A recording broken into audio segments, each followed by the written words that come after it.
I want to share a journey with you, a series of experiences on how I came to interact with angels, how they became a part of my life, providing me with protection, guidance, even financial assistance.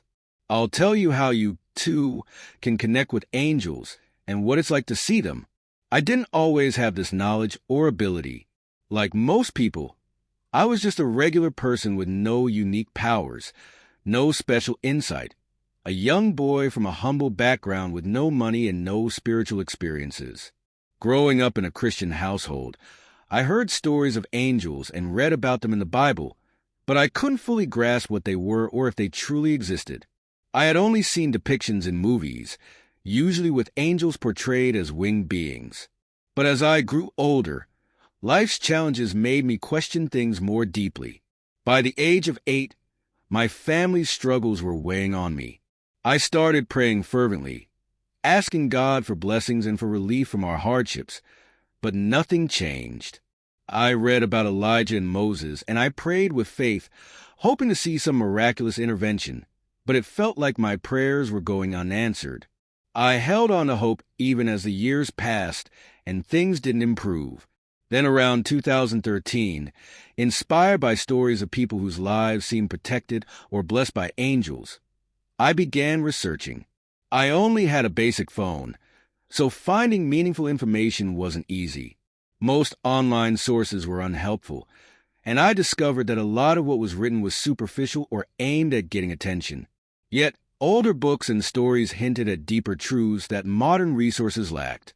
This motivated me to keep searching, knowing that there was a deeper knowledge that wasn't easily accessible. I heard tales of people making deals with angels or other supernatural beings, sometimes for fame or special talents, and I started to wonder, if angels are powerful, why do people only speak of them in fearful terms, often associated with darkness? Why not seek a positive connection? I found inspiration in stories of prophets who claimed to communicate with angels.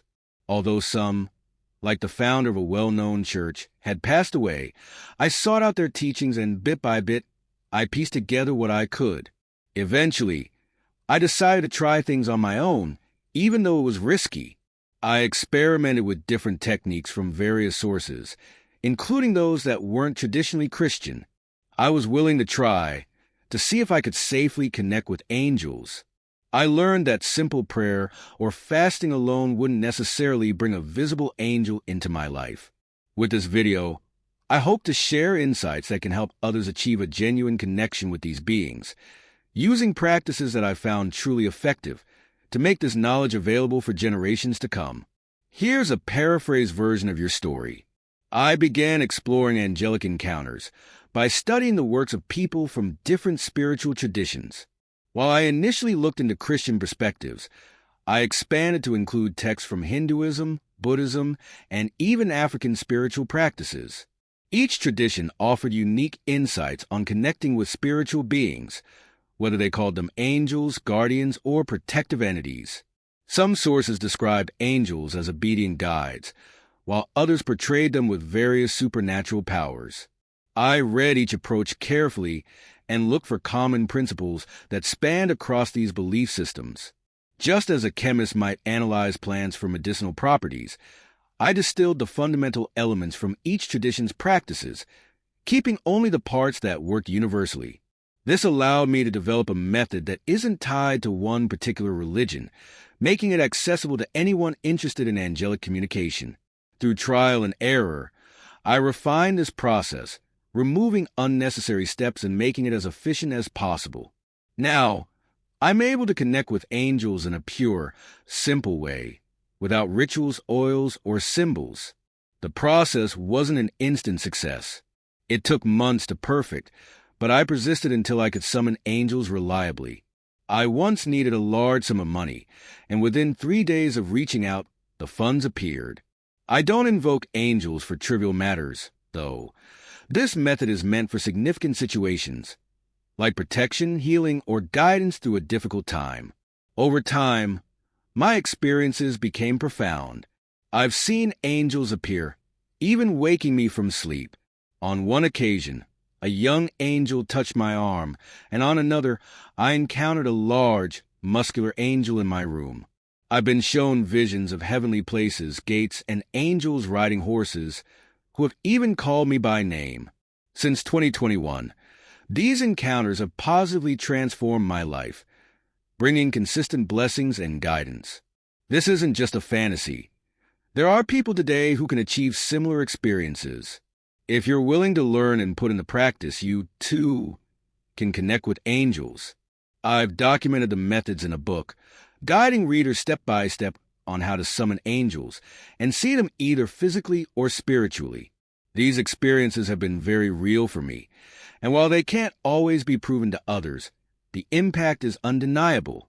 For those who desire to learn, this knowledge will continue to be available, even generations into the future. There are things I'm about to share with you, but understand that you may never get tangible proof of their existence. It's like teleportation. Do you think there aren't people who can teleport?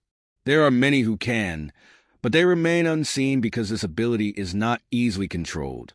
It's a high-level skill that takes time and dedication to master. The same goes for summoning angels. I can teach you how to do it in just 3 days because I've already achieved this ability. If you read my books, it might take you a little longer, about 3 to 6 months, but once you achieve it, your life will change forever. I've seen angels in person, not just in my mind, but in the physical realm. I woke up in the middle of the night and saw one sitting in a chair perfectly still, as real as any human. I could not see behind it, and it wasn't a dream. I've had this experience more than 50 times over the years. When you witness something like this, and the angel shares knowledge that later comes true, you'll know beyond any doubt that this is real. To summon angels, you need to accumulate energy in your spiritual body, meditate on them, and have a pure heart. If your intentions are to show off or to prove your power, it will never happen. You can't summon angels for selfish reasons, like asking for wealth or personal gain. It's a sacred process. The people who achieve this gift might not always be easy to like, but they've earned it. I don't call angels for trivial things. I don't summon them to give me money or material possessions. But there are others who will call on angels for anything, asking for money or worse, for selfish desires. If someone angers me, however, I do have the ability to call on that power, and it will happen even if people call it witchcraft. But no amount of shouting, God forbid, will stop it. This power works regardless. If you try to command angels without understanding, you'll fail because you're still low in the spiritual realm.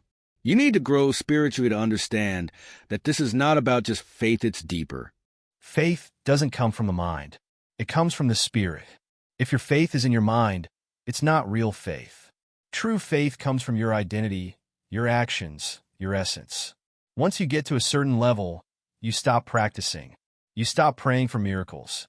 When you've mastered the spiritual arts, angels will appear at will, without the need for prayer. Faith and affirmations resemble each other, but they are not the same. The power of angels guides many of the practices like NLP and chakra teachings, but once you reach higher spiritual levels, you will outgrow some teachings. At some point, you no longer need those practices. If a spiritually advanced person tells you that you're going to become a millionaire, it's not a prayer. It's something they feel in their spirit. It's already in their being, not just in their mind. When you reach that level, you won't need to pray or even affirm things anymore. It will just be. And that's when you'll understand that prayer is just a sign that you haven't reached the level yet. This is the God of prophecy speaking. I'm sharing this knowledge with you so that you can understand what it means to connect with angels and spiritual mastery. Keep studying, reread these teachings, and get the book to help guide your path. Once angels start working in your life, you'll feel an unstoppable force surrounding you, something people won't be able to explain. It goes beyond a simple aura.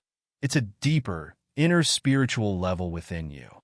God bless, and I hope you understand this path I'm guiding you on. And please don't forget to subscribe to this channel to more of God's powerful massage. God bless you. Amen.